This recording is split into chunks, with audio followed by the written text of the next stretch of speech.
측만증은 상당히 무서운 질환 중에 하나인데요. 40도에서 50도가 넘어가는 측만이면 수술을 해야 될 정도의 심한 측만이라고 볼 수 있습니다. 반 이상 성공을 거뒀다고 볼 수 있습니다.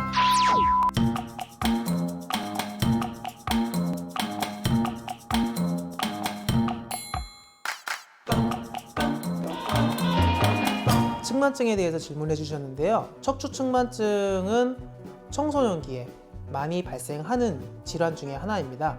측만증은 상당히 무서운 질환 중에 하나인데요. 그 이유는 측만증은 진행되는 것을 방지하기가 상당히 어렵기 때문입니다. 그리고 성장기에 많이 발생을 하기 때문에 키가 크면서 측만증이 더 증가하는 경향이 있습니다. 그래서 측만증 같은 경우는 여러 논문에 의하면 측만증은 20살까지 증가한다고 되어 있고요. 대부분의 학생들은 초등학교 고학년쯤 학교에서 하는 건강검진을 통해서 척추 측만증이 의심된다고 얘기를 듣고 병원에 내원하게 되십니다. 측만증의 진단은 엑스레이를 통해서 하게 되고요. 엑스레이를 통해서 10도 이상의 측만이 있게 되면 치료를 필요로 하는 측만이라고 볼 수 있고 50도, 40도에서 50도가 넘어가는 측만이면 수술을 해야 될 정도의 심한 측만이라고 볼 수 있습니다. 10도에서 30도 이내의 환자분 같은 경우는 보조적인 치료를 하게 되는데요.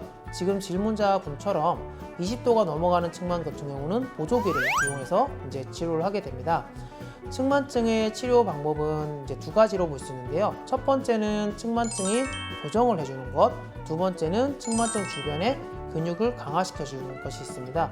교정을 해서 측만증이 진짜로 잡히냐라고 물어봤을 때는 실제적으로 교정을 통해서 측만증이 잡히는 것보다 측만증을 더 악화시키지 않는 게 상당히 중요하고요. 왜냐하면 측만증은 성장과 더불어 증가한다는 게 일반적이기 때문에 증가한 정도만 줄어들어도 측만증의 처치로는 반 이상 성공을 거뒀다고 볼 수 있습니다. 그리고 운동요법이 있는데요. 측만증의 운동은 일반적으로 얘기하는 재밌는 운동이라고 하죠. 구기 종목, 축구, 야구, 볼링, 테니스 등의 운동은 해당되지 않습니다. 양쪽 밸런스를 잡아주는 운동을 더 추천드리고요. 수영, 아니면 발레, 요가, 필라테스 이런 등의 운동을 추천드립니다. 실제로 2년 전쯤 이제 20살 정도 되신 환자분이 내원하신 경우가 있었는데요. 그 환자분 같은 경우는 10대 때 초등학교 때 측만증을 진단을 받으셨고 그리고 수술 권유를 받으실 정도로 40도 이상의 측만이었습니다. 하지만 측만증 수술은 많은 매체에서도 보셨겠지만 전체적으로 측만증 수술은 그 흉터도 엄청 크고 그 척추 옆을 다 고정을 시켜놔야 돼서 수술이 엄청 큰 수술이고 흉터가 크게 생기기 때문에 일반적으로 여학생들이 하기에는 상당히 부담이 큰 수술입니다. 그래서 발레를 시켜서 이제 운동만으로 치료를 하고자 학생들에게 발레를 시키게 되었는데요. 실제로 그분 같은 경우는 그때 시작한 측만증 때문에 시작한 발레를 통해서 발레 전공으로 이제 해서 대학교를 입학을 하셨더라고요.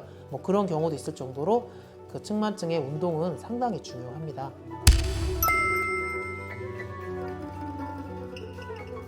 교정치료 중에 추나요법이 있는데요. 추나요법에 대해서 조금 더 설명드리면 추나요법은 한의사가 하는 수기요법으로서 추나요법이라는 것은 밀추 당길라라는 말을 써서 뼈를 교정하는 개념입니다. 실제적으로 측만증 같은 경우도 여러 분류를 할 수 있는데요. 뼈 자체가 거의 대부분 측만증의 90% 이상은 특발성 측만이라고 해서 이유를 알 수 없는 측만입니다. 특발성 측만 같은 경우는 틀어진 부위 쪽에 반대로 교정을 하는 추나 치료를 하게 되는데요.